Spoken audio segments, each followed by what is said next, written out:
Seorang ibu dan anaknya meninggal dunia tertimpa material longsor tebing setinggi 5 meter di Cianjur, Jawa Barat.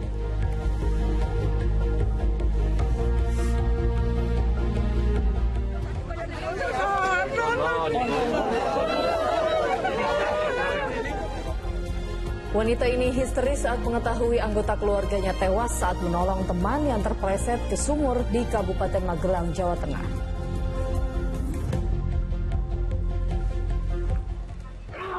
Lawan ya.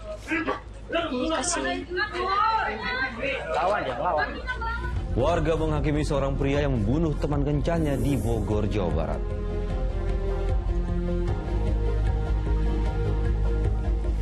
Mana ya Allah? Ayo wes, demo wes.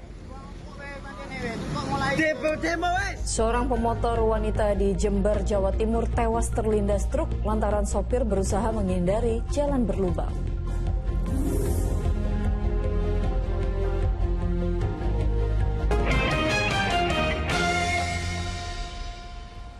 Halo, selamat pagi. Senang sekali saya Dani Maulana. Dan saya Pratiwi Kusuma kembali menemani Anda dalam Fokus Pagi kali ini, Rabu 4 Desember 2024. Ya, pemirsa, kami hadir dengan rangkaian informasi dan peristiwa terbaru yang telah dihimpun tim redaksi kami hingga dini hari tadi. Inilah Fokus Pagi selengkapnya. Kita awali Fokus Pagi dari peristiwa tanah longsor yang terjadi di sejumlah daerah di mana menelan korban jiwa. Seperti di Lebak, Banten ini, Dani dan juga pemirsa, di mana longsoran tebing setinggi 30 meter menimpa sebuah rumah hingga membuat seorang anak meninggal dunia. Sedangkan di Cianjur, Jawa Barat, longsoran tebing setinggi 5 meter yang juga menimpa rumah menewaskan seorang ibu dan anaknya.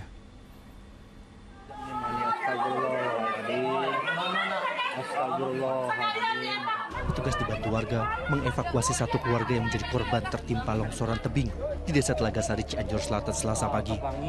Akibatnya, dua orang yang merupakan ibu dan anak meninggal dunia, sementara suaminya selamat. Tanda oksigen. Kekuatan kene, alhamdulillah masih kene, ketulungan masih kene. Longsor terjadi setelah wilayah ini diguyur hujan deras sejak Senin malam. Tebing setinggi 5 meter yang berada di belakang rumah korban longsor dan menimpa bangunan beserta penghuninya. Oksigen apa? Pada kesempatan ini juga kami mengimbau kepada seluruh warga masyarakat agar selalu waspada di musim hujan seperti ini, apalagi warga masyarakat yang tebing atau pasir. Kedua korban tewas sudah disemayamkan di rumah kerabat untuk dimakamkan, sementara korban luka masih dalam perawatan medis.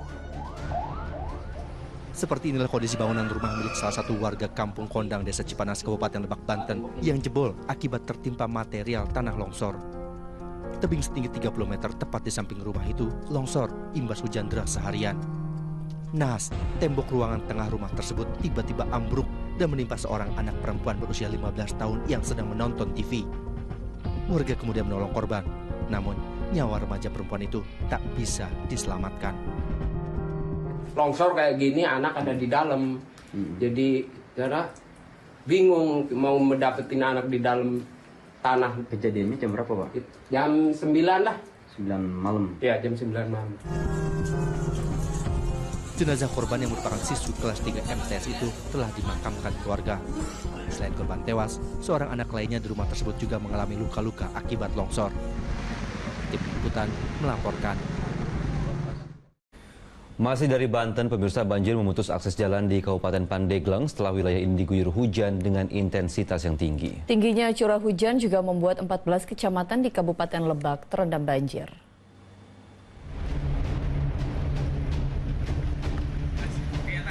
Tingginya intensitas hujan yang mengguyur wilayah Kabupaten Lebak menyebabkan banjir meluas. Sebelumnya, hanya 7 kecamatan yang terendam banjir. Namun pada Selasa, banjir merendam hingga 14 kecamatan. Petugas mencatat 983 rumah terendam banjir, 2 jembatan putus, dan 3 akses jalan tertutup genangan air, serta material longsor. Jadi banjir ini memang cukup besar, sungai-sungai utama di Kabupaten Lebak ini meluap, mulai dari Ciberang, di ujung, kemudian Sungai Ciliman di selatan juga meluap. Total yang paling terparah itu ada di 2 kecamatan, yaitu Kecamatan Wonosalam dan Kecamatan Banjarsari. BPBD Kabupaten Lebak pun menerjunkan sejumlah perahu karet untuk membantu warga beraktivitas setelah akses jalan terendam banjir. Bantuan kedaruratan pun sudah mulai didistribusikan ke masyarakat terdampak bencana. Dengan menggunakan rakit sederhana, warga menyeberangkan sepeda motor melintasi banjir setelah jalan yang menghubungkan antar desa di Kecamatan Patia, Kabupaten Pandeglang, Banten, direndam banjir. Akibat hujan deras, luapan Sungai Cilemer sudah menggenangi jalan sejak Senin sore. Pada Selasa siang, air semakin tinggi sehingga memutus akses jalan ke 5 desa. Banjir ini disebabkan oleh luapan air Cilemer yang dikarenakan kurangnya hujan benar-benar lebat. Ya, kita di sini untuk memantau, untuk mengevakuasi warga yang ingin melintas. Ya. Ketinggian air sekitar 80 cm. Di Kota Serang, banjir juga turut merendam gedung sekolah SMP Negeri 2 Cikesal. Intensitas hujan yang tinggi mengakibatkan debit air bendungan Pamarayan yang mengalir ke Sungai Ciujung meluap dan membanjiri bangunan sekolah tersebut. Akibatnya, aktivitas belajar mengajar terganggu. Petugas mengimbau warga untuk tetap waspada dan berhati-hati karena cuaca ekstrim masih akan terjadi. Tim Liputan melaporkan. Pemirsa, banjir pasang air laut atau ROP yang kembali menggenangi permukiman di Muara Angke Penjaringan, Jakarta Utara belum juga surut. Akibatnya korban banjir mulai kesulitan memperoleh air bersih dan harus rela mengeluarkan biaya tambahan untuk membelinya.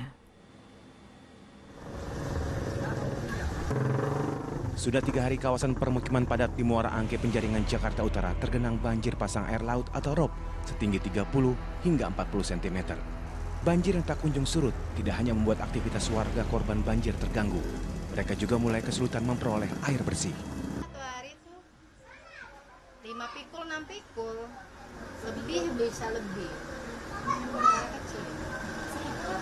Satu pikulnya 5.000. Banjirop juga membuat warga terdampak harus merogoh kocek lebih dalam untuk membayar sewa becak motor atau bentor yang digunakan lalu lalang melewati banjir. Dari data BPBD DKI Jakarta, banjirop terjadi dampak fenomena alam fase pasang maksimum air laut yang bersamaan dengan fase bulan baru. Banjirop diperkirakan berlangsung hingga 6 Desember 2024. Warga yang tinggal di pesisir Jakarta diimbau untuk mewaspadai penyakit yang timbul dampak dari banjirop. Rizka Dior dan Kema Prastio melaporkan dari Jakarta.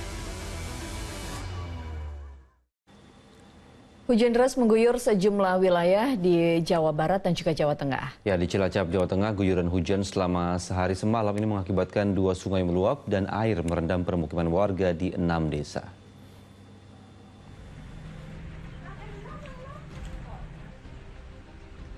Inilah kondisi rumah warga Desa Kedawung, Roya, Cilacap, Jawa Tengah yang terendam banjir Selasa siang. Sekira 27 rumah terendam air setinggi 25 cm hingga 1 meter. Warga terpaksa menggunakan rakit dari batang pohon pisang untuk beraktivitas. Selain Desa Kedawung, 5 desa di Kecamatan Proya turut terendam banjir, seperti Desa Mujur, Gentasari, Karangsembung, Klumprit, dan Desa Kedubenda. Banjir disebabkan hujan deras sehari semalam sehingga Sungai Kaliwates dan Kali Tipar meluap mengenangi permukiman penduduk. Sejumlah korban banjir terpaksa mengungsi ke rumah tetangga. Karena rumah mereka sudah terendam dan tidak bisa ditempati, maka mereka menginap di rumah-rumah warga yang tidak terendam. Di Jawa Barat, ratusan rumah di Dusun Kampek, Teluk Jambe Barat, Kabupaten Karawang, Selasa siang terendam banjir. Tingginya curah hujan membuat Sungai Cibeet meluap. Ketinggian air bervariasi, berkisar antara 50 cm hingga 1 meter. Penyedotan air sempat dilakukan, namun banjir tak juga surut. Sejak banjir menggenangi permukiman selama sepekan terakhir, warga mengeluhkan kesulitan air bersih dan kulit mengalami gatal-gatal. Belum, masih itu di musola. Di musola ya? Iya. Terus ini airnya bau ya Bu ya? Iya, airnya bau nih, lihat gatel ini. Itu kumannya. Kerendam itu nggak ada saluran air atau gimana Bu? Ada sih Kak, ada, cuman kayak kecil nggak itu, kebendung sih. Kebendung itu ya. Tapi udah pernah disedot ini Bu ya? Ya udah. Udah, tapi banjir terus? Iya. Nggak ngalir Bu ya? Enggak. Warga berharap pemerintah bisa membuat saluran irigasi untuk membuang luapan sungai sehingga banjir tidak menggenangi permukiman. Liputan melaporkan. Masih dari Cilacap, pemirsa, hujan deras yang melanda mengakibatkan banjir merendam sebuah gedung sekolah. Akibatnya aktivitas belajar mengajar terganggu dan para siswa mengungsi ke masjid lingkungan sekolah.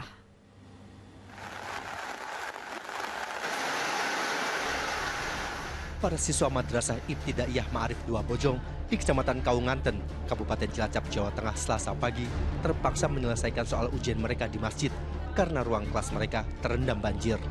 Ketinggian air yang mencapai 30 hingga 50 cm menggenangi ruang kelas 1 hingga kelas 6. Banjir yang menggenangi kompleks madrasah tersebut terjadi sejak Minggu sore setelah kawasan tersebut dilanda hujan deras selama berjam-jam yang membuat sejumlah sungai meluap. Selain sekolah, banjir juga merendam akses jalan sehingga sejumlah siswa menggunakan perahu untuk datang dan pulang dari sekolah. Karena kondisi kelas semuanya terendam banjir dan terendam air, walaupun hanya satu yang tidak, sebagian besar siswa-siswi belajar di dalam masjid. Kalau semisal hujan itu tidak reda dan air semakin tinggi dan masjid ini terendam banjir, maka akan kita laksanakan di rumah-rumah warga. Pihak sekolah menempuh cara tersebut karena para siswa harus menuntaskan ujian akhir semester mereka. Mardianto melaporkan dari Cilacap, Jawa Tengah. Pemirsa, akibat cuaca ekstrim, pohon tumbang terjadi di sejumlah wilayah. Di Serang, Banten, sebuah pohon besar menimpa kios warga. Ya, sementara di Rawabuaya, Jakarta Barat, pohon setinggi 10 meter roboh hingga menutup akses jalan. Ruas jalan Guru Masjid Tanggul Kali, Cengkareng, Rawabuaya, Jakarta Barat pada Selasa sore tak bisa dilalui kendaraan lantaran tertutup oleh pohon waru yang tumbang. Tumbangnya pohon setinggi 10 meter ini juga menimpa kabel penerangan jalan umum. Petugas gabungan kemudian memotong batang pohon yang menutupi jalan. Pohon tumbang akibat termakan usia serta cuaca ekstrim, hujan deras yang disertai angin kencang. Tidak ada korban jiwa dalam insiden ini. Warga berharap aparat terkait rutin melakukan pemangkasan batang pohon, terutama saat musim penghujan. Di Serang, Banten, sebuah pohon besar tumbang menimpa kios warga di lingkungan Citerep di Kelurahan Kiara, Walantaka. Hujan disertai angin kencang menjadi pemicu pohon tumbang. Selain membuat atap kios rusak parah, pohon yang roboh juga menutupi jalan. Petugas gabungan berjibaku mengevakuasi pohon. Tidak ada korban dalam peristiwa ini, tapi kemacetan terjadi saat evakuasi berlangsung.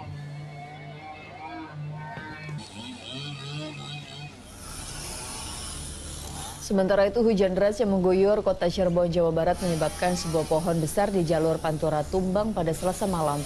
Selain karena hujan dan terjangan angin kencang, pohon setinggi hampir 10 meter tersebut juga diduga telah lapuk termakan usia. Naas batang pohon yang tumbang itu menimpa seorang pengendara sepeda motor yang tengah melintas. Korban yang mengalami luka langsung dilarikan ke rumah sakit untuk mendapatkan perawatan, sedangkan sepeda motornya mengalami kerusakan parah.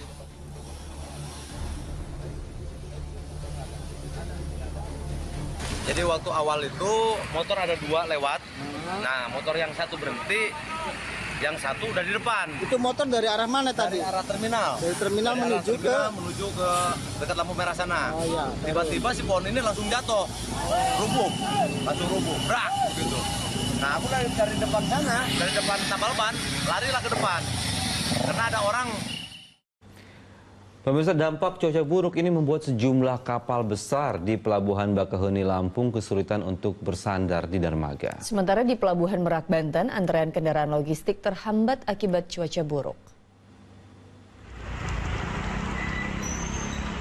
Mengular, inilah antrian kendaraan logistik yang hendak menyeberang saat Pelabuhan Merak, Cilegon, Banten ditutup sementara sejak Selasa pagi hingga siang. Padatan kendaraan bahkan terjadi hingga pintu keluar tol Merak. Operasional pelabuhan sempat ditutup sementara akibat cuaca buruk, yakni gelombang laut tinggi hingga angin kencang. Truk logistik yang mengular ditampung di area parkir dermaga. Kondisi tersebut membuat para sopir truk terlambat mengantar barang. Dari Magelang, saya. Magelang menuju ke mana? Ke Padang. Menuju Padang. Bawa barang apa, Pak? Bawa paket. Berarti menunggu sudah berjam-jam? Sudah 1 hari lah. Pengoperasian kapal belum optimal lantaran masih terhambat cuaca buruk. Tugas melakukan upaya rekayasa lalu lintas guna mencegah kepadatan, termasuk mengalihkan jalur kendaraan ke pelabuhan BBJ. Selain kita melakukan pemasangan melaksanakan pemberlakuan buka tutup juga kita menyiapkan langkah-langkah upaya, yang ini adalah membuka tempat buffer zone yang kita tempatkan di tidak pelabuhan Ikan Biak. Sementara itu di Pelabuhan Bakauni, Lampung Selatan, Lampung, cuaca ekstrim membuat sejumlah kapal besar mengalami gagal sandar atau kesulitan untuk bersandar karena kondisi gelombang yang besar. Salah satu kapal bahkan sampai harus memutar haluan untuk dapat bersandar di dermaga. Dampak cuaca ekstrim juga membuat penumpang pejalan kaki menumpuk di ruang tunggu penjualan tiket. Begitu pula dengan kendaraan besar dan kendaraan pribadi yang mengantri panjang di kantong parkir pelabuhan. Penyeberangan badai katanya. Ada badai. Diberhentikan untuk sementara aja. Untuk sementara. Sampai badainya udah hilang katanya. Gitu. Kata pihak ASDP.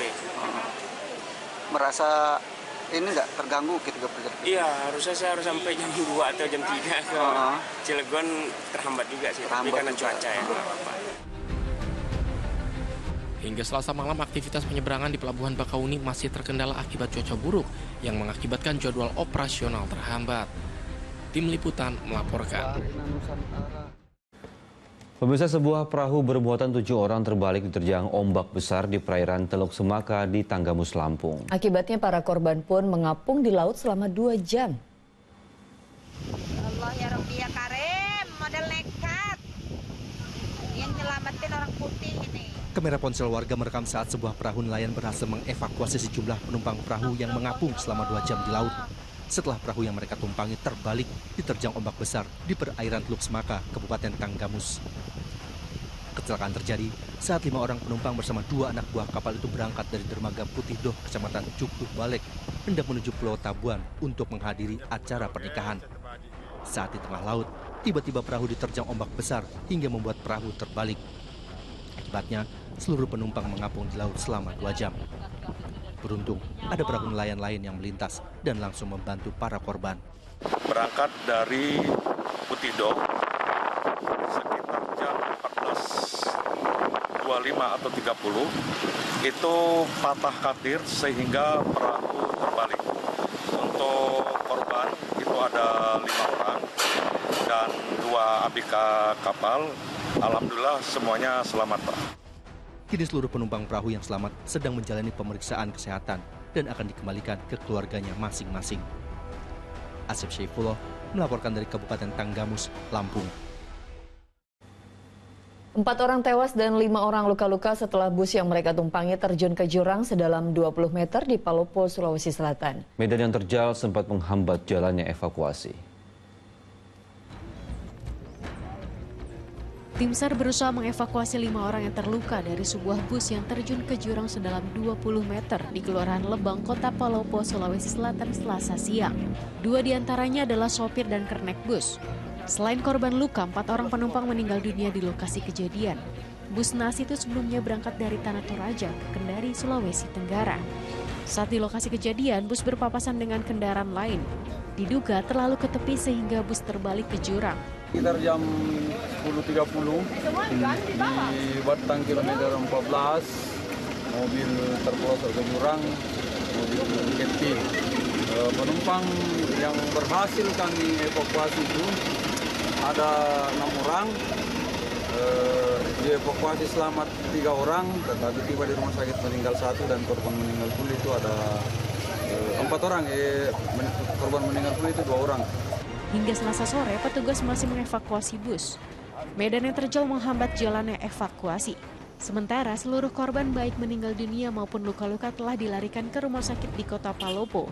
Wahyudi Baso melaporkan dari Kota Palopo, Sulawesi Selatan. Kita jeda sejenak, pemirsa. Fokus Pagi akan hadir kembali dengan sejumlah informasi lain. Di antaranya adalah warga menghakimi seorang pria yang membunuh teman kencannya di Bogor, Jawa Barat. Informasi selengkapnya kami hadirkan usai jeda. Lawan ya, lawan. Lawan ya.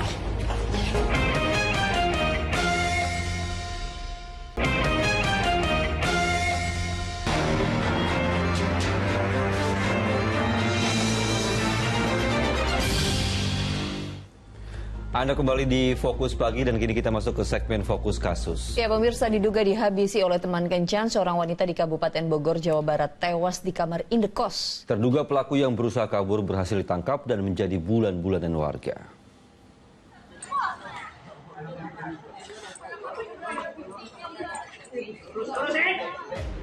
tersangka pembunuhan teman kencan di salah satu indekos di Desa Nagrat, Gunung Putri, Kabupaten Bogor, Jawa Barat dihakimi warga.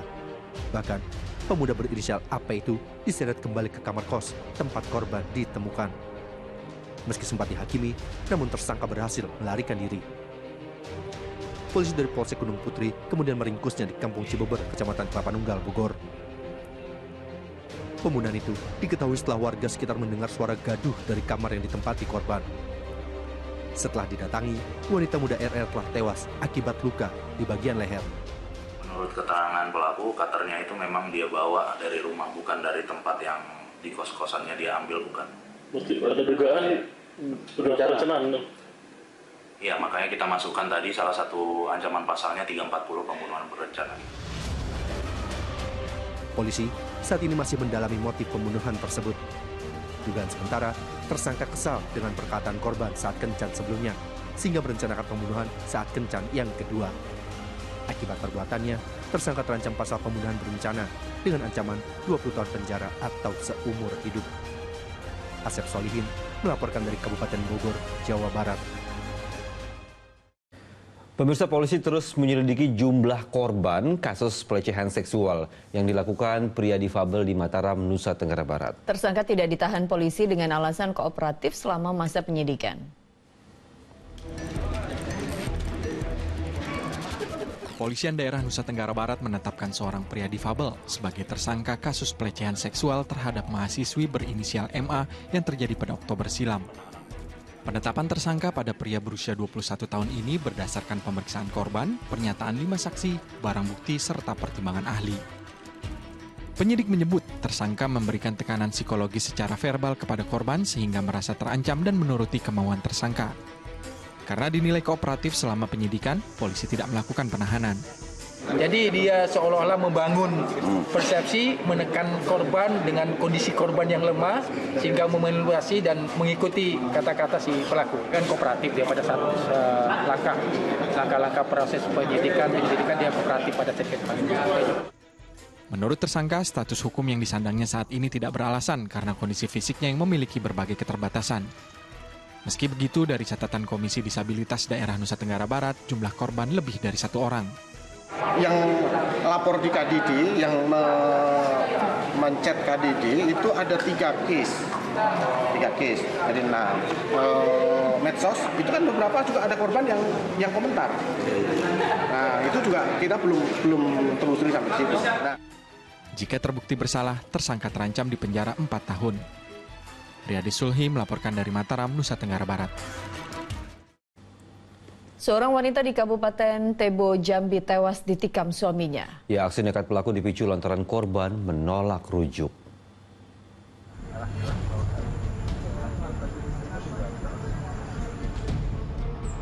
Warga Dusun Karya Bakti, Kabupaten Tebo, digegerkan dengan mayat pria tergantung di pohon di hadapan sebuah rumah Selasa pagi. Korban adalah Hashim yang diketahui tinggal di rumah tersebut. Polisi yang mendapat laporan langsung mendatangi tempat kejadian. Di lokasi, polisi juga menemukan jenazah Nova Maskinah tergeletak di kamar mandi rumah. Wanita 38 tahun itu tewas dengan sejumlah luka tusukan di tubuhnya. Dari hasil penyelidikan petugas, kedua korban merupakan pasangan suami istri yang sedang dalam proses perceraian. Petugas menduga Hashim melukai dirinya sendiri usai membunuh istri keduanya itu. Motifnya diperkirakan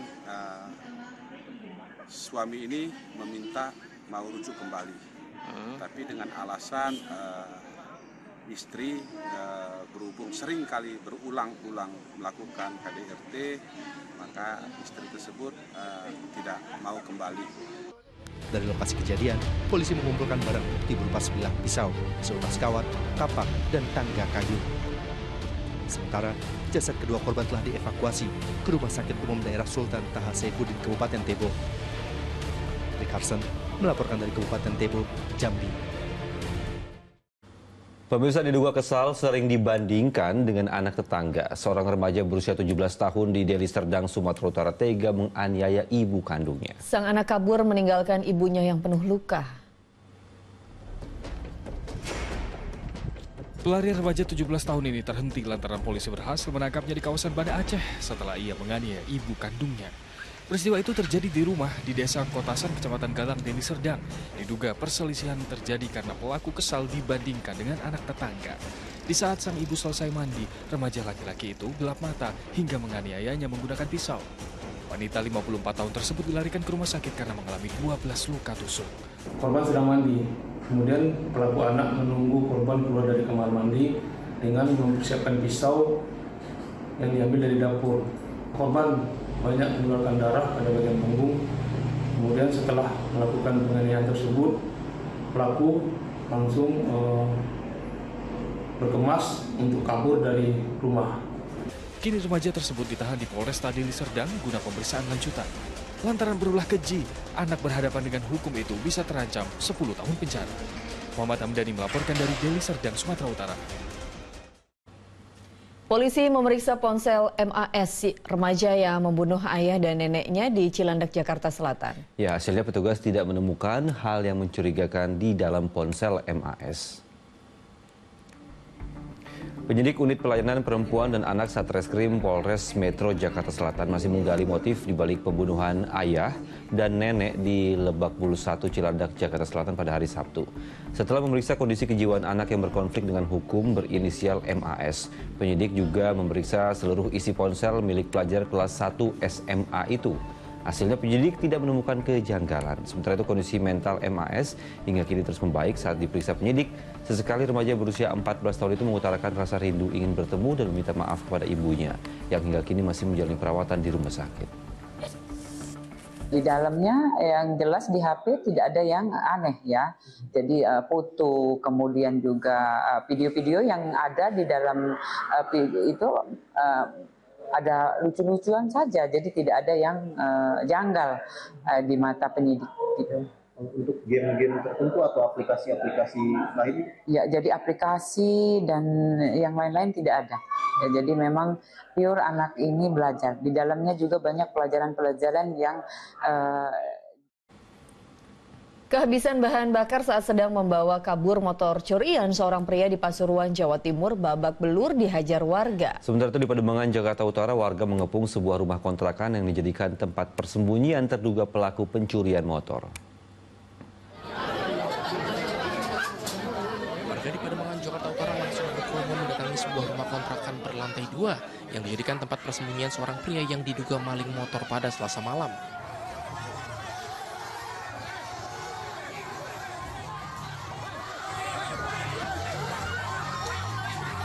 Sejumlah petugas kepolisian yang berada di lokasi kesulitan menghalau massa yang sudah geram dengan terduga pelaku. Bahkan warga terus melayangkan pukulan saat pelaku akan dimasukkan ke dalam mobil oleh petugas. Insiden ini bermula saat aksi terduga pelaku yang hendak mencuri sepeda motor dipergoki warga. Terduga pelaku kemudian kabur dan bersembunyi di rumah kontrakannya. Kini pelaku telah dibawa ke Mapolsek Pademangan, Jakarta Utara untuk diperiksa lebih lanjut. Itu dia maling motor di mana, Bang? Maling motor saya nggak tahu, masih wilayah lingkungan RW sini. Masih di wilayah sini. Terus dia lari ke kontrakan dia, ini kontrak. Oh, ini rumahnya dia, Bang? Kontrakannya. Oh, dia sendiri, Bang, kontrak. Sama keluarganya. Jadi dia maling motor, habis itu kabur ke rumahnya.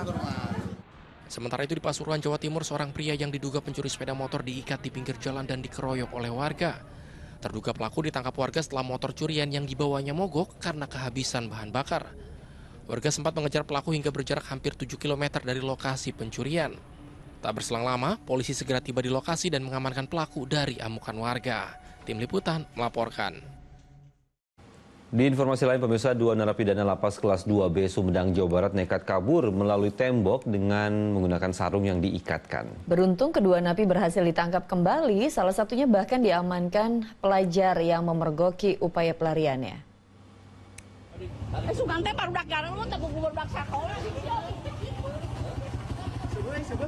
Sejumlah pelajar membekuk narapidana yang kabur melalui tembok bagian belakang lapas kelas 2B Sumedang, Jawa Barat Selasa siang.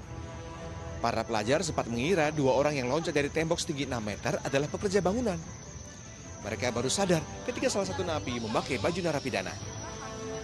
Aksi napi yang kabur tergolong nekat lantaran dilakukan di siang bolong. Kedua napi rupanya memanfaatkan momen petugas yang meninggalkan pos jaga untuk mengantar warga binaan ke rumah sakit. Mereka kabur menaiki pos dan turun dengan menggunakan simpul dari 5 sarung. Total 2 narapidana yang kabur berhasil dibekuk. Alhamdulillah berkat kesigapan dari seluruh petugas lapas maupun juga dibantu oleh masyarakat lingkungan sekitar lapas yang peduli terhadap lapas, akhirnya kami bisa langsung menangkap kembali 2 orang tersebut. Pihak lapas berharap adanya perhatian pemerintah untuk memfasilitasi konstruksi bangunan baru bagi lapas Sumedang. Sebab kapasitas lapas Sumedang sudah penuh. Bangunan lapas yang idealnya diisi 100 orang, kini terisi lebih dari 300 orang narapidana. Agun Gunawan melaporkan dari Sumedang, Jawa Barat. Di informasi lain, pemirsa, seorang pria di Darmasraya, Sumatera Barat ditangkap karena diduga memakai dan mengedarkan sabu. Hasilnya, polisi menyita 1 paket sabu-sabu yang disembunyikan di sela-sela setir mobil.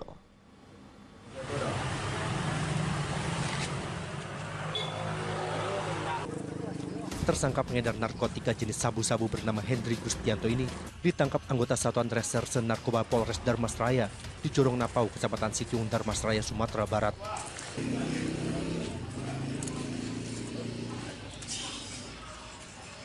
Setelah mengamankan tersangka, polisi menggeledah mobil tersangka dan ditemukan 1 paket sabu-sabu. Selain sabu-sabu, polisi juga menyita bom yang digunakan tersangka untuk mengisap sabu-sabu. Dalam penangkapan ini bermula dari informasi masyarakat bahwasanya ada seseorang yang diduga melakukan pengedaran dan penggunaan narkoba jenis sabu-sabu. Dari hasil penyelidikan tim Lupa Satres Narkoba Polres Darmasraya, ternyata memang berhasil dilakukan penangkapan terhadap orang tersebut dengan inisial HN alias Anton. Di tangan tersangka ditemukan barang bukti berupa sabu-sabu 1 buah paket. Hingga Selasa sore, tersangka masih menjalani pemeriksaan di Mapolres Darmasraya. Tersangka terancam hukuman 20 tahun penjara. Laude Juardianse melaporkan dari Darmasraya, Sumatera Barat. Upaya penyelundupan ratusan ribu benih lobster ke luar negeri digagalkan polisi. 3 tersangka terluka karena menabrakkan kapal mereka ke kapal polisi. Pria ini menjadi satu-satunya tersangka yang tidak terluka setelah kapal super cepat atau HSC yang ditumpangi 4 penyelundup benih lobster terbalik di perairan Pulau Numbing, Kabupaten Bintan, Kepulauan Riau. Insiden terjadi saat keempat tersangka dikejar polisi dalam perjalanan mengirim benih lobster ke luar negeri secara ilegal melalui jalur laut. Pengemudi kapal dengan sengaja menabrak kapal polisi yang mendekat. Namun kapal super cepat atau HSC yang mereka tumpangi justru terbalik hingga seluruh penumpang terjun ke laut dan 3 diantaranya terluka. Untuk modusnya hampir sama dengan yang kemarin, yaitu mereka mengumpulkan baby lobster ini dari wilayah pesisir selatan Pulau Jawa, kemudian wilayah barat Sumatera, dan dikumpulkan di wilayah Jambi, baru diberangkatkan atau diselundupkan ke luar negeri. Kini keempat tersangka dijerat pasal berlapis Undang-Undang Karantina Hewan, Ikan, dan Tumbuhan. Sedangkan barang bukti ratusan ribu benih lobster dilepas liarkan di perairan Karimun. Aulia Ihsan melaporkan dari Karimun, Kepulauan Riau. Wanita histeris saat mengetahui anggota keluarganya tewas saat menolong teman yang terpeleset ke sumur di Kabupaten Magelang, Jawa Tengah. Fokus Pagi segera kembali.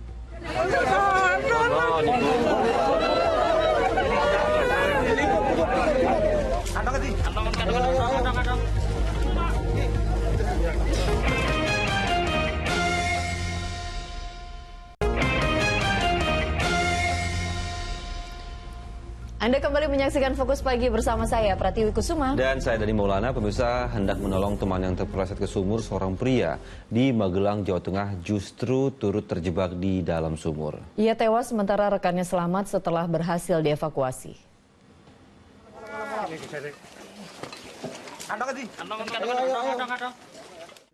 Dengan berhati-hati, petugas penyelamat gabungan mengeluarkan jenazah seorang pria dari dalam sumur di desa Jogomulyo, Kabupaten Magelang, Jawa Tengah, Selasa pagi. Pria itu tewas setelah terjatuh ke dalam sumur sedalam 5 meter tersebut. Suasana menjadi haru kala wanita ini menjadi histeris saat mengetahui pria yang tewas di dalam sumur adalah keluarganya.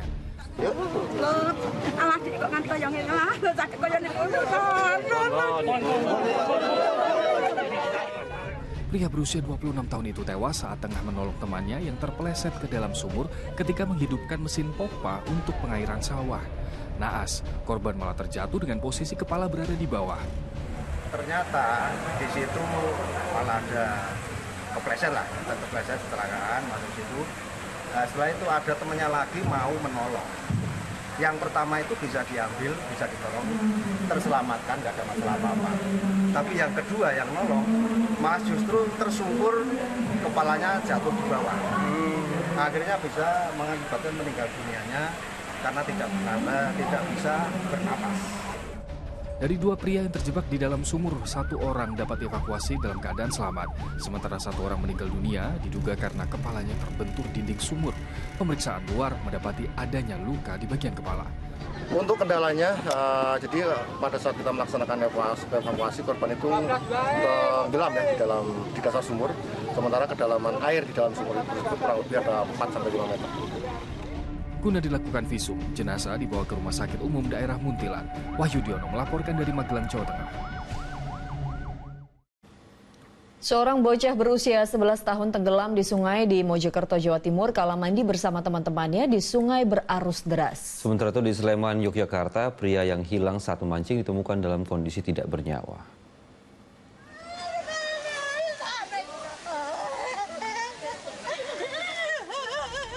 Wanita ini menangis histeris saat mendapati keluarganya ditemukan dalam keadaan tak bernyawa di bendungan aliran Sungai Sempor, Dusun Ngemplak, Kabupaten Sleman, Daerah Istimewa Yogyakarta, Selasa siang. Kejadian bermula saat pria berusia 40 tahun itu pada Senin siang pergi memancing ikan di Sungai Sempor bersama teman-temannya. Namun saat tengah asik memancing, tiba-tiba korban hilang. Sempat dicari, namun tak juga ditemukan. Setelah melapor ke polisi, dilakukan pencarian pada Selasa pagi dan korban ditemukan di kedalaman 5 meter, sekitar 1 km dari tempat dilaporkan hilang. Si korban ini bersama teman-temannya sedang memancing pukul 11 siang. Selanjutnya di pukul 4 korban tidak lagi terlihat di luar pemantauan atau dari temannya ini tidak terpantau. Akhirnya di pukul 6 teman-temannya ini melakukan pencarian di rumah korban untuk konfirmasi dan belum pulang juga. Karena sudah larut malam, akhirnya teman-teman ini memutuskan untuk melapor ke pihak terkait.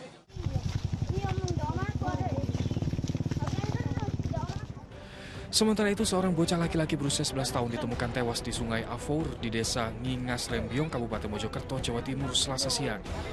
Peristiwa terjadi ketika siswa kelas 5 sekolah dasar itu bersama 2 temannya mandi di sungai berarus deras. Diduga korban tak bisa berenang sehingga terseret arus dan tenggelam ke sungai yang berkedalaman 1,5 meter. Tubuhnya ditemukan sekitar 1 km dari titik awal tenggelam. Tadi kan saya sama teman saya, terus di sebelah sana ada anak, Pak De, kalau kata dasi, langsung saya turun. Saya gerabak-gerabak di sungai, akhirnya ketemu itu. Itu kalau dari lokasi tenggelamnya berapa jauh, Pak? Kira-kira 1 kilo. Setelah dievakuasi, jenazah korban dibawa ke rumah duka untuk dimakamkan keluarganya. Tim Liputan melaporkan. Pemirsa, polisi mengamankan 2 unit mobil yang terekam kamera diduga memakai plat nopol kembar saat melaju di tol. Hasilnya tak ditemukan indikasi duplikasi plat nomor polisi, namun pemilik mobil tetap mendapat sanksi tilang.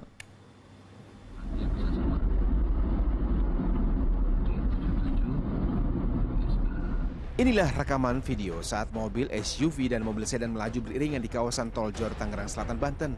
Rekam video menyoroti nomor polisi kedua mobil yang kembar. Video yang marak di media sosial membuat polisi bergerak cepat dan mengamankan 2 mobil dan menindak pemiliknya. Terungkap, mobil sedan rupanya menggunakan plat nomor asli milik mobil SUV. Dan ditemukan indikasi duplikasi plat karena mobil sedan memiliki surat dan plat asli yang sah.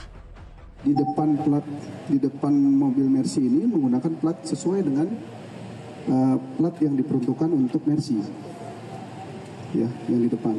Karena dalam pemberitaannya itu hanya diperlihatkan belakang, sedangkan plat mobil Fortuner itu di depannya itu tidak menggunakan plat, hanya di belakang saja yang menggunakan plat. Ya, jadi terlihat seolah-olah ada duplikasi dari nomor polisi, ya, padahal sebenarnya tidak. Pemilik mobil meminta maaf kepada masyarakat. Ia terpaksa memasang salah satu nomor polisi mobil SUV-nya di mobil sedan setelah plat nomor bagian belakang mobil sedannya terjatuh di jalan saat hendak mengikuti kontes kendaraan. Atas kejadian ini, polisi memberikan sanksi tilang kepada pemilik mobil. Muhammad Abbas melaporkan dari Cimahi, Jawa Barat. Pemirsa, Kepolisian Jawa Tengah melakukan rapat dengar pendapat bersama DPR untuk menjelaskan kronologis penembakan siswa SMK hingga korban meninggal dunia. Motif penembakan ternyata dipastikan bukan akibat tawuran, melainkan saling senggol di jalan. Dalam rapat dengar pendapat bersama Komisi 3 DPR terkait kasus penembakan siswa SMK, Kapolrestabes Semarang meminta maaf atas tindakan yang dilakukan anggotanya dan siap menanggung segala konsekuensi. Sementara itu, Kabid Propam Polda Jawa Tengah mengungkap motif penembakan yang ternyata bukan disebabkan tawuran, melainkan saling senggol di jalan. Penembakan yang dilakukan terduga pelanggar tidak terkait dengan pembubaran tawuran yang sebelumnya terjadi. Dan memang anggota ini memang benar-benar pulang dari kantor, kemudian bertemu dengan satu kendaraan yang dikejar oleh 3 kendaraan yang diterangkan oleh Bapak Kapolrestabes. Terduga pelanggar menunggu, seperti yang dijelaskan Pak Kapolrestabes, menunggu 3 orang ini putar balik, kurang lebih seperti itu, sehingga terjadilah penembakan. Sebelumnya, video detik-detik Aibda R, anggota Polres Semarang yang menembak siswa SMK hingga tewas beredar luas di media sosial. Dalam CCTV, nyatanya tidak ada tawuran dan bahkan tak ada perlawanan dari korban. Terekam korban dan teman-temannya melaju kencang menghindari Aibda R yang mencegat di tengah jalan. Aibda R yang berupaya menghentikan laju motor melontarkan tembakan lebih dari 1 kali. Dalam waktu dekat, Aibda R akan menjalani sidang etik. Sedangkan untuk memastikan penyebab kematian korban, proses ekshumasi atau penggalian makam telah dilakukan. Penyidik mempunyai tugas kewajiban untuk membuktikan bahwa anggota tersebut bersalah dengan bukti-bukti yang ada. Salah satunya adalah ekshumasi tersebut. Itu kan salah satu bukti yang menguatkan bahwa anggota tersebut telah melakukan penembakan. Beberapa saat lalu, polisi sudah menggelar prarekonstruksi di 3 lokasi. Prarekon itu turut menghadirkan 4 siswa yang diduga hendak ikut dalam tawuran. Sementara itu, ada 2 remaja lain yang juga ditembak, namun keduanya selamat. Hingga kini kasus penembakan yang melibatkan anggota polisi masih menuai ragam spekulasi. Masyarakat pun menuntut transparansi dari aparat kepolisian dan meminta keadilan bagi keluarga korban. Tim Liputan melaporkan. Diduga karena hubungan arus pendek listrik, sebuah minimarket di Bekasi, Jawa Barat hangus terbakar. Sementara di Tangerang Selatan, Banten, kebocoran tabung gas diduga menjadi penyebab 2 rumah mewah terbakar. Ini nggak dipanggil pemadam kebakaran. Orangnya tidur atau gimana? Kobaran api yang membumbung tinggi ke udara ini dengan cepat menghanguskan 2 rumah mewah di Jalan Puyuh Timur, 8 Bintaro, Tangerang Selatan, Banten, Selasa malam. Bahkan ledakan keras sempat terdengar beberapa kali. Dugaan sementara penyebab kebakaran akibat kebocoran tabung gas dari salah satu rumah yang terbakar.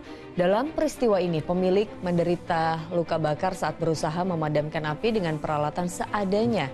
Si jago merah akhirnya dapat dikuasai setelah 7 unit mobil pemadam diterjunkan ke lokasi.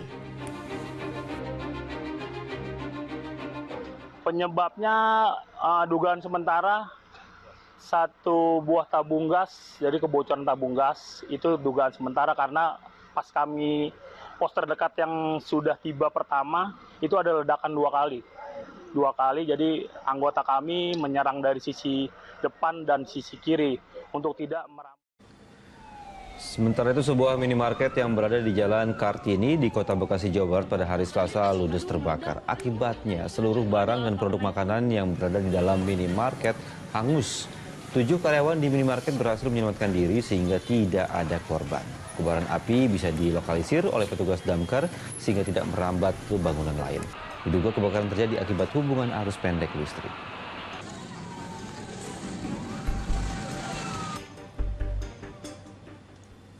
Di informasi lain, pemirsa, kawah Kesongo di Blora, Jawa Tengah kembali erupsi. Ya, letusan lumpur bercampur gas beracun ini terjadi berulang-ulang sejak hari Selasa pagi hingga Selasa siang.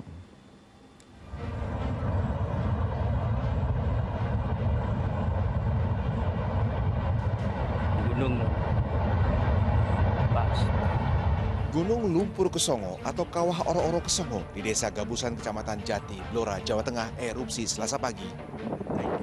Letusan semakin membesar di sepanjang hari Selasa. Setidaknya ada 6 kali letusan. Dalam satu kali letusan, terjadi puluhan kali semburan lumpur bercampur gas beracun setinggi 20 meter. Hari ini bolak-balik kalau ini tadi, sampai keluar gasnya beracun. Kalau kemarin belum, kalau kemarin belum keluar gasnya. Iya ada, cuma kan nggak sebesar ini. Untuk menghindari adanya korban jiwa, warga dilarang mendekati area Kesongo. Sudah saya himbau ke masyarakat di lingkungan Kesongo ini agar tidak mendekat di lokasi penyemburan tanah itu tadi. Karena belerangnya ada gas yang beracun dan kebetulan di sini anginnya dari arah selatan jadi aman, angin ke arah hutan semua. Jadi jauh dari pemukiman dan insya Allah tidak ada korban jiwa. Selasa sore, semburan lumpur di kawah Kesongo sudah mereda. Meletusnya gunung lumpur ini tak bisa diprediksi. Arif Nur melaporkan dari Blora, Jawa Tengah. Di informasi lain, pemirsa, ratusan rumah di Pinrang, Sulawesi Selatan terendam banjir luapan sungai. Banjir juga merendam Kabupaten Sambas, Kalimantan Barat hingga mengakibatkan ratusan warga terisolasi.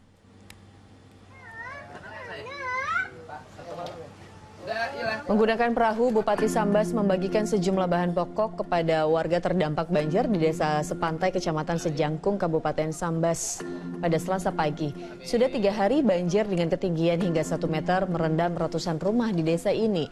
Banjir disebabkan meluapnya Sungai Sambas akibat hujan lebat yang membuat warga di bantaran sungai terisolasi sehingga harus bertahan di rumahnya.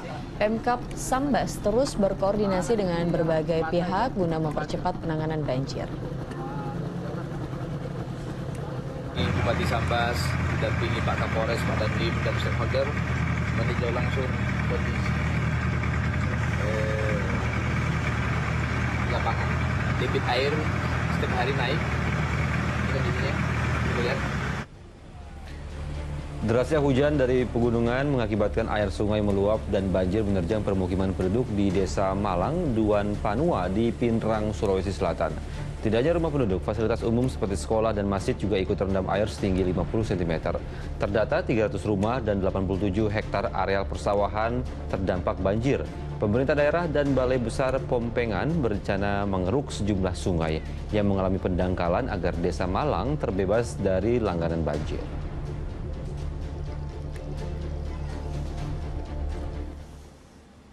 Di informasi berikutnya, Komisi Pemberantasan Korupsi memeriksa mantan wali kota Semarang yang juga calon wakil gubernur Jawa Tengah, Hendrar Prihadi. Ya, KPK meminta keterangan Hendi sebagai saksi dalam kasus dugaan korupsi di lingkungan pemerintahan kota Semarang.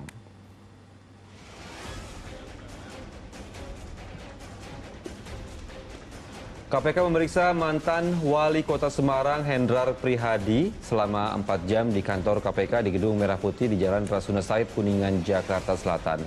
Hendi diperiksa sebagai saksi terkait kasus dugaan korupsi di lingkungan Pemkot Semarang. Setelah diperiksa KPK, Hendi yang juga maju dalam Pilkada Jawa Tengah mendampingi Andika Perkasa enggan mengungkapkan materi pemeriksaan. Tapi Hendi menyebut pemeriksaan terkait kegiatan selama menjabat wali kota Semarang. Hendrar menjabat wali kota Semarang periode 2016 sampai 2021 dan dari 2021 sampai tahun 2022. Memberikan kesaksian terhadap beberapa hal di Pemkot Semarang. Berarti terkait Mbak Ita? Kurang lebih begitu, ya. Apa aja? Penyidik berarti? Sudah. Oh, berapa pertanyaan, Pak? Klarifikasi kan, Pak ya? Ya, undangnya klarifikasi dari beberapa hal.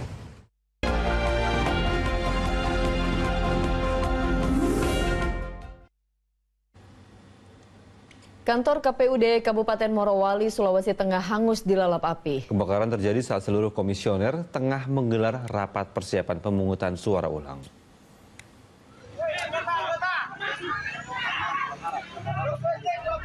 Kobaran api disertai asap hitam pekat membumbung tinggi di kantor Komisi Pemilihan Umum Daerah Kabupaten Morowali, Sulawesi Tengah Selasa siang. Kebakaran itu terjadi di saat Komisioner KPUD Morowali sedang menggelar rapat persiapan pemungutan suara ulang di sejumlah TPS. Mereka kemudian berlari menyelamatkan diri. Belum diketahui pasti penyebab kebakaran, namun api diduga dari ruang kerja Ketua KPUD Morowali di lantai 2 gedung. Benar telah terjadi kebakaran pada kantor KPU Kabupaten Morowali pada pukul 11.45 waktu Indonesia bagian tengah. dan api bisa dipadamkan pada pukul 12:05 waktu Indonesia bagian tengah. Kebakaran itu telah menghanguskan sebagian gedung, namun seluruh logistik pemilu berhasil diamankan di halaman kantor KPUD Morowali. Sementara api akhirnya berhasil dipadamkan petugas damkar 2 jam kemudian. Syamsuddin Tobone melaporkan dari Morowali, Sulawesi Tengah. Pemirsa, hari pencoblosan pilkada serentak telah usai. Kotak suara dan berbagai logistik penunjang harus dikembalikan. Di Desa Manusela, Kecamatan Seram Utara, Maluku Tengah, petugas melintasi medan berat untuk mengembalikan logistik.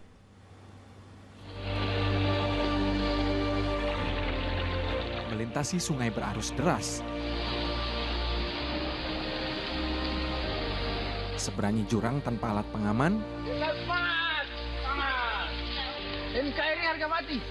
Hingga menerobos hutan belantara adalah bentuk perjuangan petugas dan warga Desa Manusela, daerah pedalaman di Maluku Tengah, untuk mengembalikan kotak suara dan logistik pilkada serentak ke petugas pemilihan Kecamatan Seram Utara. Tidak ada kata menyerah akan semua rintangan demi keutuhan demokrasi Indonesia. Kami rombongan menuju ke TPS Penurungan melewati hutan. Oke, tetap semangat. Polri Semangat. Tetap semangat. KPU Kabupaten Maluku Tengah masih terus menunggu kembalinya logistik pemilu untuk melanjutkan proses perhitungan suara. Juhri Samaneri melaporkan dari Kabupaten Maluku Tengah, Maluku. Pemirsa, rapat pleno terbuka rekapitulasi hasil penghitungan suara pemilihan gubernur dan wakil gubernur Jakarta tingkat kota Jakarta Utara selesai pada hari Selasa malam. Hasilnya pasangan Cagup Cawagup Jakarta nomor urut 3 Pramono Anung Rano Karno unggul dari 2 pasangan lainnya. Rapat pleno terbuka rekapitulasi hasil penghitungan suara pemilihan gubernur dan wakil gubernur Jakarta tingkat kota Jakarta Utara digelar di sebuah hotel di daerah Kelapa Gading. Rapat pleno berlangsung selama 7 jam dan baru selesai Selasa malam hari. Dalam rapat tidak ada saksi atau perwakilan pasangan calon yang keberatan. Dan hasilnya pasangan Cagup Cawagup Jakarta nomor urut 3 Pramono Anung Rano Karno mengungguli 2 pasangan lain dengan perolehan 328.486 suara. Total perolehan di 3 paslon ini baik di masing-masing kecamatan, kalau kita rekap tadi juga dibacakan oleh Ketua PPK, tidak ada perubahan sehingga jumlah akhir di tingkat kota paslon 1 itu 261463, sedangkan paslon 2 itu 77026, paslon 3 328486. Sementara itu, rapat pleno rekapitulasi hasil penghitungan suara pemilihan gubernur dan wakil gubernur Jawa Barat tingkat Bogor, serta wali kota dan wakil wali kota Bogor digelar pada Selasa siang. Hasilnya pasangan Cagup Cawagup Jabar Dedi Mulyadi Erwan Setiawan memperoleh 278.039 suara, unggul dari 3 paslon lainnya. Sementara itu paslon wali kota dan wakil wali kota Bogor Dedi Arahim dan Jenal Mutakin menjadi paslon dengan perolehan suara tertinggi dengan 183.500 suara. Pasangan ini unggul dari 4 paslon lainnya. Kita tunggu 3 hari pasca penetapan hasil ini. Nanti kita lihat juga bersama-sama apakah ada yang masuk ke Mahkamah Konstitusi atau tidak. Kalaupun memang 3 hari ini tidak ada perselisihan hasil, maka kita langsung bisa menetapkan pemenang atau calon terpilih dari pemilihan pilkada ini. Kita kembali jeda, pemirsa. Fokus Pagi akan hadir kembali dengan sejumlah informasi lain. Di antaranya adalah seorang pemotor wanita di Jember, Jawa Timur tewas terlindas truk lantaran sopir berusaha menghindari jalan yang berlubang. Selengkapnya kami hadirkan usai jeda. Ayo wes, demo ini. Demo wes, Jalan Malang ini, Jalan Malang le.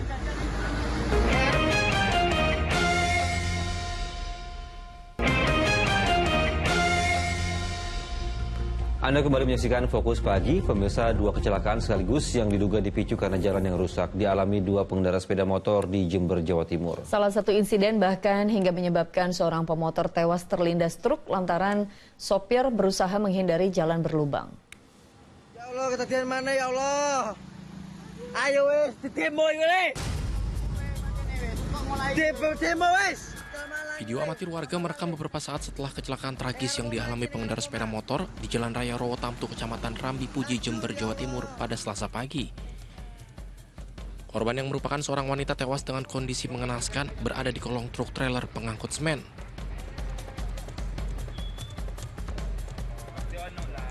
Kecelakaan bermula saat korban diduga hendak menyalip truk trailer tersebut. Namun secara tiba-tiba sopir truk yang hendak disalipnya banting setir ke arah kanan karena menghindari jalan berlubang. Korban yang tak sempat menghindar tewas terlindas truk. Kalau saya lihat kronologisnya dan minta keterangan saksi, memang human error dari pengendara roda 4 truknya ini. Karena begitu di jalan Curah Malang tidak bisa mengendalikan kendaraannya karena kaget dengan kondisi jalan yang rusak yang ada di depannya. Tidak melihat suasana belakang. Betul, tidak melihat spion kanan juga, sehingga makan separuh dari jalan yang berlawanan. Ya Allah, tiba meneh jeglongan ngarepe Mas Mul. Sementara itu masih di lokasi yang sama.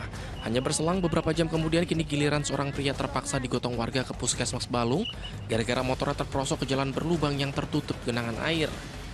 Menurut warga, kecelakaan di Jalan Raya Rotamtu ini semakin sering terjadi setelah jalan tersebut rusak parah. Cuma kalau namanya jatuh, kesenggol, keserempet hampir tiap hari. Karena tidak sefatal ini, mungkin tidak nyampe ke kepolisian. Tapi karena ini korban meninggal, ya automatically. Warga berharap agar pemerintah setempat dapat segera memperbaiki jalan yang rusak ini, agar insiden hilangnya nyawa pemotor akibat faktor jalan rusak tidak terulang kembali. Tommy Iskandar melaporkan dari Jember, Jawa Timur.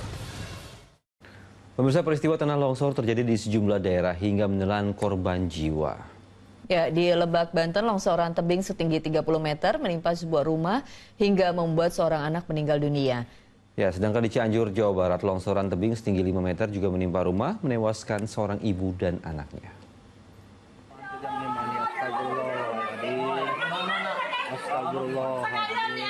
Petugas dibantu warga mengevakuasi satu keluarga yang menjadi korban tertimpa longsoran tebing di Desa Telagasari, Cianjur Selatan, Selasa pagi.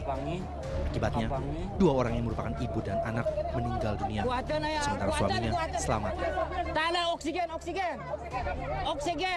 kuatan kene, alhamdulillah masih kene, ketulungan masih kene. Longsor terjadi setelah wilayah ini diguyur hujan deras sejak Senin malam. Tebing setinggi 5 meter yang berada di belakang rumah korban longsor dan menimpa bangunan beserta penghuninya. Oksigen apa?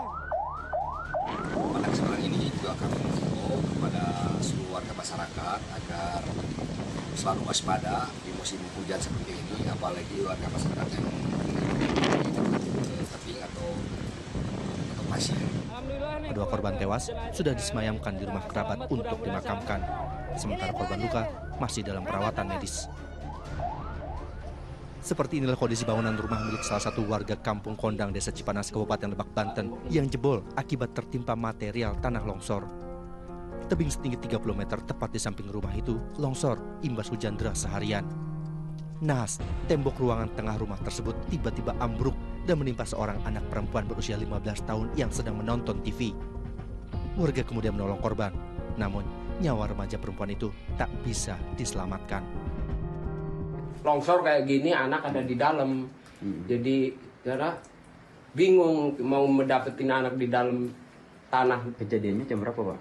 Jam 9 lah. 9 malam? Ya, jam 9 malam. Jenazah korban yang merupakan siswi kelas 3 MTS itu telah dimakamkan keluarga. Selain korban tewas, seorang anak lainnya di rumah tersebut juga mengalami luka-luka akibat longsor. Tim Liputan melaporkan. Di informasi lain, pemirsa, setelah dilakukan pencarian selama 3 hari, tim SAR gabungan menemukan seorang nelayan yang hilang tenggelam di Pantai Panto di Lebak, Banten. Korban ditemukan dalam kondisi mengapung dan sudah membusuk.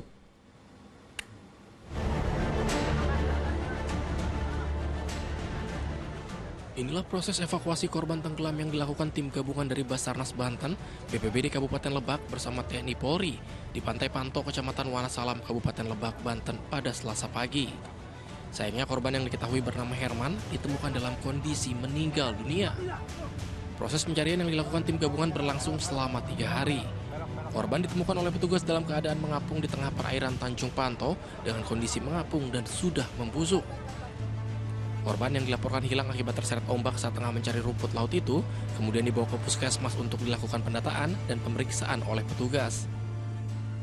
Alhamdulillah pada hari ini hari Selasa tanggal 3 Desember 2024 sekitar pukul 10.30 korban berhasil ditemukan dengan jarak penemuan kurang lebih sekitar 20 nautical mile dari lokasi kejadian.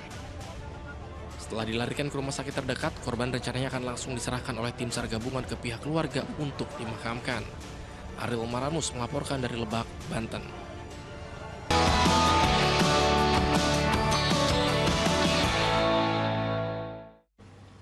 Dari informasi pasar, harga bahan pokok naik di sejumlah daerah. Ya, di pasar tradisional Sleman, Yogyakarta, harga tomat yang sebelumnya Rp2.000 per kilogram kini meroket menjadi Rp18.000 per kilogram. Ya, sementara di pasar Jatinegara, Jakarta Timur, stok minyak kita bahkan langka di pasaran. Harganya pun dipatok di atas harga eceran tertinggi, yakni Rp17.000 per liter. Awal bulan Desember, harga berbagai komoditas pangan merangkak naik di pasar Jatinegara, Jakarta Timur. Harga tomat yang semula dijual Rp12.000 per kilogram, kini dijual seharga Rp20.000 per kilogram. Harga bawang merah dan bawang putih juga naik Rp10.000 per kilogram, dari harga normal Rp35.000 untuk 1 kilogram bawang. Harga daging sapi juga naik Rp10.000 per kilogram menjadi Rp140.000 per kilogram. Selain itu, stok minyak kita, minyak goreng subsidi pemerintah juga langka di pasaran dan dijual di atas harga eceran tertinggi, yakni Rp17.000 per liter. Para pedagang juga mengeluh akibat dibatasinya pasokan minyak kita. Ya, biasanya sih lancar, minta dikasih. Men belakangan ini ya minta nggak dikasih, kosong. Malah kadang-kadang minta sekarton aja dikasihnya cuma 6. Abang karton nih dapat 6, minta 5 dapat 1. Ya udahlah, capek seadanya.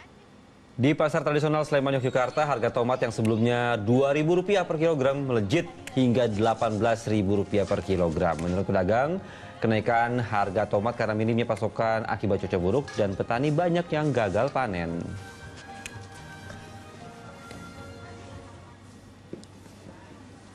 Tidak hanya tomat, kenaikan juga dirasakan pada harga bawang merah yang sebelumnya dijual Rp38.000 per kilogram, kini dijual Rp42.000 per kilogram. Sementara itu bawang putih yang sebelumnya Rp42.000 kini naik Rp1.000 menjadi Rp43.000 per kilogram. Sementara itu mendekati Natal dan Tahun Baru, Menteri Perdagangan Budi Santoso mengecek harga pangan di Pasar Tambak Rejo, Surabaya, Jawa Timur.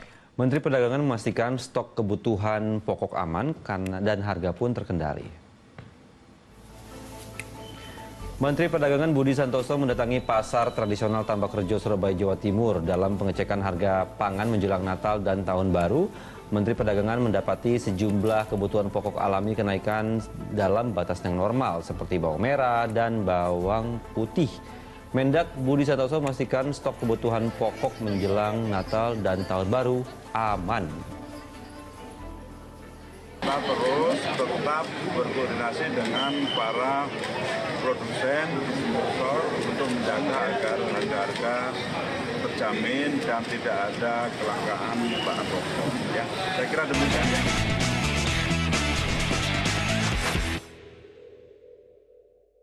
Dipersembahkan oleh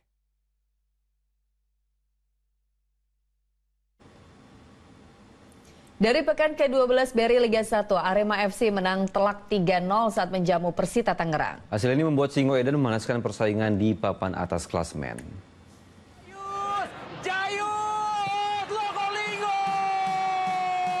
Arema FC berambisi naik ke papan atas klasemen saat menjamu Persita Tangerang pada pekan ke-12 BRI Liga 1 di Stadion Gelora Supriya di Blitar, Selasa sore. Berstatus tuan rumah, Singoedan kesulitan mencetak gol di awal babak pertama karena rapatnya pertahanan pendekar Cisadane. Gol yang ditunggu Arema baru hadir jelang paruh pertama berakhir. Oh, gol! Apakah gol pemirsa? Gol! Dedik Setiawan membuka keran gol tuan rumah usai memanfaatkan umpan William Moreira. Arema menggandakan keunggulan di babak kedua, tepatnya menit 51 melalui tendangan sang mesin gol Galberto. Saflon gagal untuk bisa mengamankan bola juga karena ada... Dalberto kembali menjebol gawang Persita di menit ke-70. Namun gol itu harus dianulir karena pemain asal Brazil tersebut telah berada dalam posisi offside. Sudah berada dalam posisi offside. Keunggulan 2 gol tak membuat Arema mengendurkan serangan. Pesta gol tim asal Malang ditutup Charles Lokolingoy jelang laga berakhir.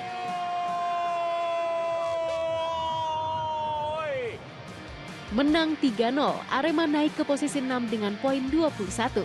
Sementara Persita tertahan di posisi 8 dengan koleksi 18 angka. Sementara itu, mantan pelatih timnas Malaysia Ong Kim Swee gagal memberikan kemenangan di laga debutnya bersama Persis Solo. Laskar Samber Nyawa ditahan imbang tamunya PS Barito Putra tanpa gol. Shooting dari jarak jauh. Oh, masih berlanjut pemirsa.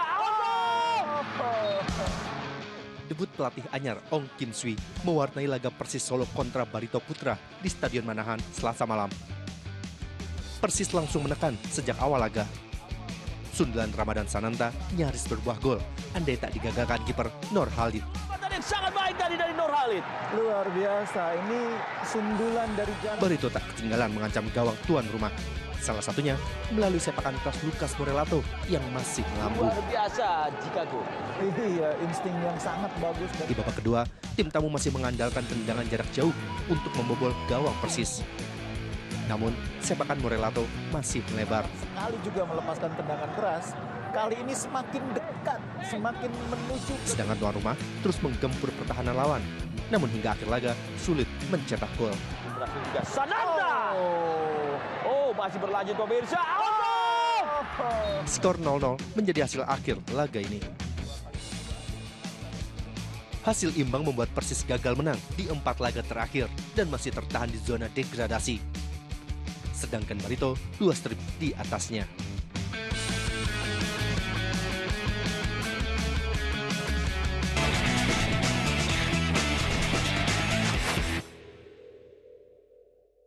Dipersembahkan oleh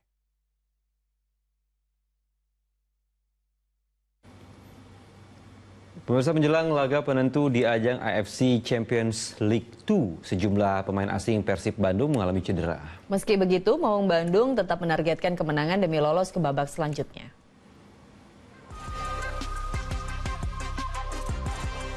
Persib Bandung dilanda badai cedera sebelum menghadapi Zhejiang FC pada laga penentu AFC Champions League 2 Kamis mendatang. Seperti Tyron Delpino yang masih menjalani program latihan khusus karena cedera pergelangan kaki saat menghadapi Port FC di laga sebelumnya. Kemudian bek asal Belanda Nick Kuipers juga mengalami masalah pencernaan. Namun kabar baik didapat Pangeran Biru karena Matteo Kocian yang sempat menjalani sesi latihan terpisah kini sudah mengikuti latihan bersama tim. For us, most important is that we win. We means harus menang. What will happen in match Port versus Alliance, we cannot influence this. So this is out of our hand. Meski tidak maksimal, skuad Maung Bandung tetap menargetkan kemenangan di kandang sendiri agar bisa lolos ke babak selanjutnya. Muhammad Rizal melaporkan dari Bandung, Jawa Barat.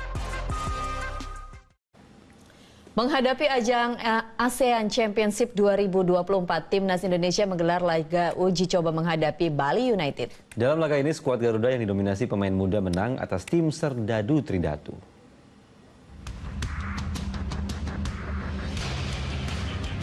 Tim nasional Indonesia menggelar laga uji coba menghadapi Bali United di Stadion Kapten Iwayan Dipta Gianyar pada Selasa sore. Laga ini digelar sebagai persiapan skuad Garuda sebelum menghadapi ajang Asian Championship. Dalam duel ini, beberapa pemain andalan skuad Garuda diturunkan seperti Pratama Arhan hingga Marcelino Ferdinand. Timnas Indonesia akhirnya berhasil menyegel kemenangan 2-1 lewat gol Marcelino dan Arkan Kakak dari titik putih. Hingga saat ini sudah ada 23 pemain yang bergabung dalam skuad Garuda untuk mengikuti pemusatan latihan di Bali. Sang pelatih Sinteyong juga terus berupaya untuk memanggil beberapa nama pemain yang bermain di luar negeri. Rafael, update terbaru dari klub itu akan melepas tanggal 17 Desember, tetapi ini tadi Coach Shin minta supaya lebih cepat lagi untuk bisa bergabung. Akan kami coba usahakan dan akan coba nanti saya lapor Pak Ketua Umum, nanti biar Pak Ketua Umum yang berbicara ke klubnya, karena kemarin juga Pak Ketua Umum yang berbicara dengan klub, akhirnya Rafa yang semestinya itu di semifinal ataupun final nantinya bisa maju tanggal 17. Pada ajang Asian Championship 2024, timnas Indonesia berada di grup B bersama Vietnam, Myanmar, Laos, dan Filipina. Di laga pertama, skuad Garuda akan bertolak ke Tuna Stadium untuk menghadapi tuan rumah Myanmar 9 Desember mendatang. Arianto Hutapea melaporkan dari Gianyar, Bali. Kita beralih ke informasi lain, pemirsa. Presiden Prabowo Subianto menerima kedatangan 50 pengusaha asal Amerika Serikat di Istana Negara Jakarta. Para pengusaha asing diyakini tertarik investasi karena percaya akan pertumbuhan ekonomi Indonesia dan kepemimpinan Presiden Prabowo Subianto.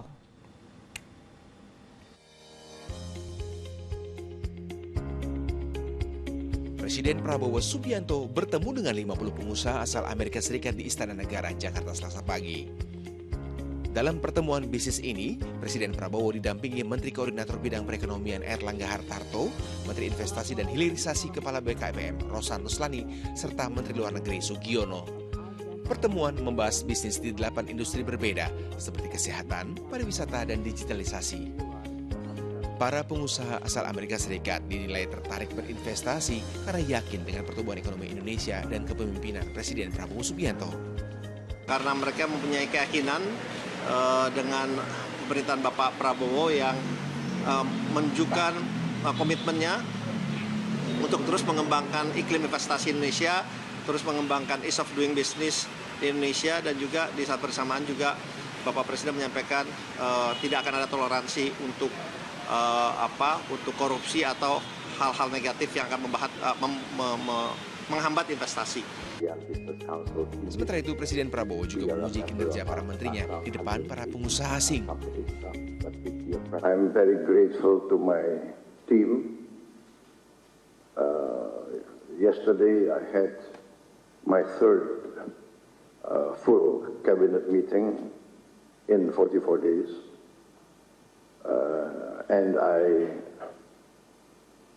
reviewed what we have done in 44 days, and I thanked my team, I thanked my cabinet for their performance. Dalam kunjungan kerja di Amerika Serikat bulan November, Presiden Prabowo telah menjalin hubungan dengan sejumlah pengusaha asing. Dari pertemuan bisnis yang berkelanjutan ini, diharapkan kerjasama investasi perusahaan asing di dalam negeri semakin meningkat dan menguntungkan Indonesia. Satria Andika melaporkan dari Jakarta. Ya, pemirsa, informasi tadi menutup jumpa kita di Fokus Pagi hari ini, dan setelah Fokus Pagi jangan lewatkan untuk menyaksikan program Magic 5. Mewakili tim redaksi dan kerabat kerja yang bertugas, saya Pratiwi Kusuma. Dan saya Dani Maulana pamit undur diri. Selamat pagi, selamat beraktivitas, jaga kesehatan selalu, dan sampai jumpa.